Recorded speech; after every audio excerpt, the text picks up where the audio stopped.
महाराज जी एक बार एक गांव में सत्संग दे रहे थे, तो उन्होंने कहा अपने भक्तों से, अपने शिष्यों से कि संसार में मनुष्य के जीवन में संगति और कुसंगति का बहुत प्रभाव पड़ता है। अगर आप अच्छी संगत में रहते हैं, सज्जन पुरुषों का साथ करते हैं तो विकास की तरफ आगे बढ़ते हैं। अगर कुसंगति में चले जाते हैं तो आपके जीवन की रूपरेखा बदल जाती है। आज की कहानी इसी पर आधारित है कि एक महान संत जो त्रिकालदर्शी थे, वो अपने आश्रम में बहुत सारे शिष्य उनके रहते थे और अपने शिष्यों को सामान्य रूप से शिक्षा देते थे, समझाते थे कि सत्यनिष्ठ बनो, सत्यवान बनो और अपने जीवन को विकास की ओर ले जाओ, सेवा भाव रखो, धर्म का कार्य करो, परमात्मा से जुड़ो।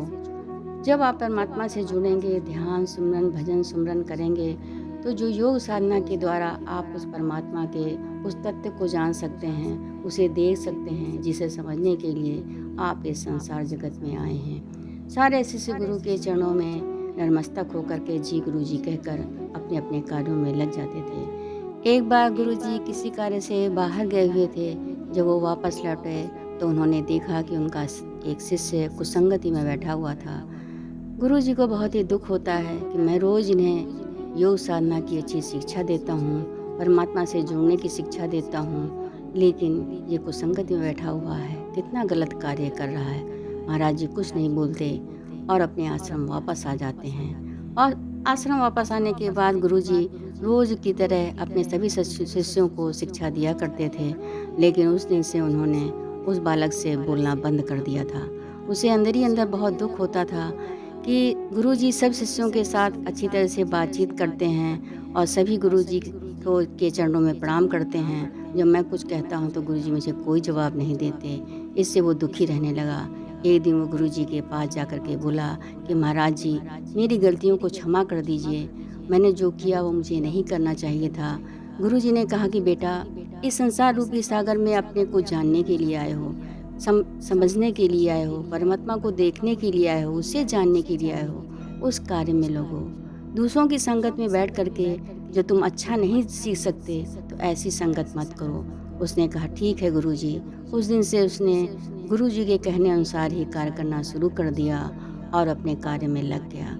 कुछ दिनों के बाद सारे शिष्यों की शिक्षा दीक्षा पूरी हो जाती है और वो अपने अपने घर जब जाने लगते हैं तो गुरुजी ने उनसे कहा कि बेटा, मेरी बख्शीश, मेरा आशीर्वाद सदैव तुम्हारे साथ रहेगा। हमेशा सत्यनिष्ठा, सेवा भाव और धर्म के कार्य करना। सभी शिष्य गुरु के चरणों में शीश नवाकर अपने अपने घर चले जाते हैं। गुरुजी भी काफ़ी वृद्ध हो चुके थे। अब वो जो थे वो योग साधना करते, परमात्मा की आराधना करते और उसके बाद उन्हें जो कुछ मिल जाता था उसे खा लिया करते थे। एक दिन गुरुजी ने सोचा, मैंने इतने शिष्यों को शिक्षा दी है, देखिए मेरा कौन शिष्य कहाँ है।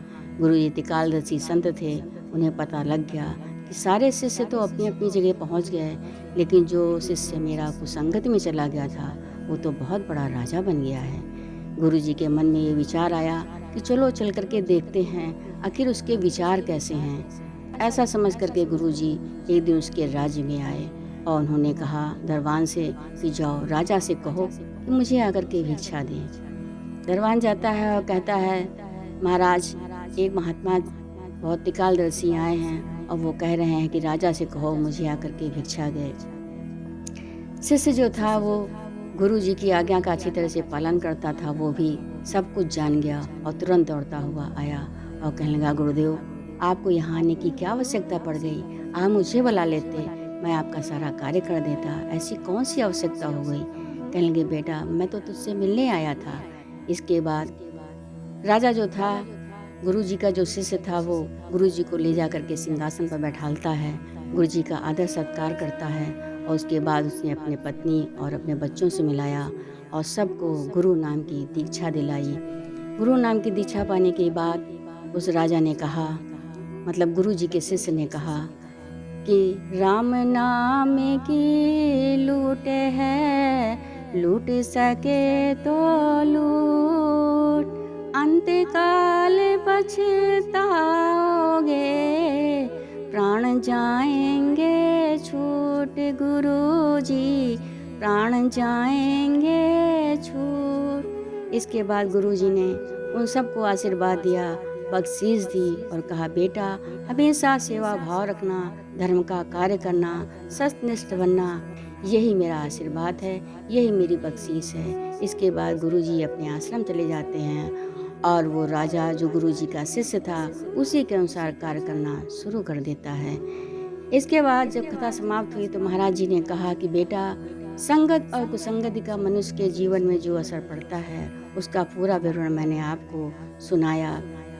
इसका असर ये होता है कि संगत ही गुण जाते हैं, संगत ही गुण होय, कि यानी संगत जैसी आप करेंगे वैसा ही असर आपके जीवन में पड़ता है। इसलिए हमेशा सज्जन पुरुषों का साथ करो, अपने को अच्छा बनाओ, विकास की तरफ ले जाओ, परमात्मा से जुड़ो, गुरु की आज्ञा का पालन करो, कुसंगति से हमेशा दूर रहो। प्रेम से बोलो परम संत श्री ठाकर सिंह महाराज की।